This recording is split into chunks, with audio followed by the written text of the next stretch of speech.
যুক্তরাষ্ট্রের ৪৭তম প্রেসিডেন্টের দায়িত্ব নেয়ার পর সুইজারল্যান্ডের ওয়ার্ল্ড ইকোনমিক ফোরামে যোগ দিয়েছেন ডোনাল্ড ট্রাম্প। স্থানীয় সময় বৃহস্পতিবার ব্যবসায়ী নেতাদের উদ্দেশ্যে দেয়া বক্তব্যে তুলে ধরেন বেশ কিছু গুরুত্বপূর্ণ বিষয়।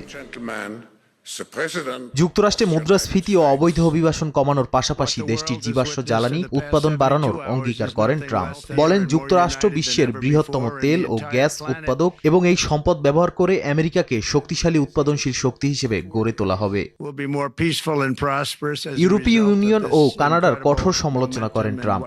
ইউরোপের সঙ্গে যুক্তরাষ্ট্রের বাণিজ্য সম্পর্ক নিয়ে অসন্তোষ প্রকাশ করে নতুন শুল্ক আরোপের হুমকি দেন মার্কিন প্রেসিডেন্ট।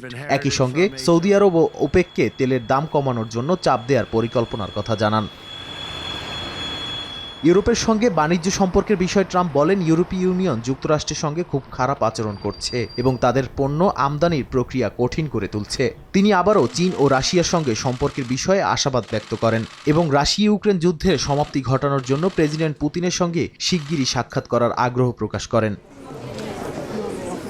তবে ট্রাম্পের বক্তব্যে মিশ্র প্রতিক্রিয়া তৈরি হয়েছে। অ্যামনেস্টি ইন্টারন্যাশনালের সেক্রেটারি জেনারেল বলেন, তার বক্তব্যের মধ্যে বিশ্বের প্রতি কোনো বৃহত্তর দৃষ্টি নেই। অভিবাসী ও রাজনৈতিক বিরোধীদের জন্য কঠিন সময়ের পূর্বাভাস দিয়েছেন তিনি। ইউরোপীয় ইউনিয়নে যুক্তরাষ্ট্রের সাবেক দূত স্টুয়ার্ট আইজেনস্ট্যাট বলেন, ট্রাম্পের নীতি অনেকের জন্য উদ্বেগজনক হতে পারে।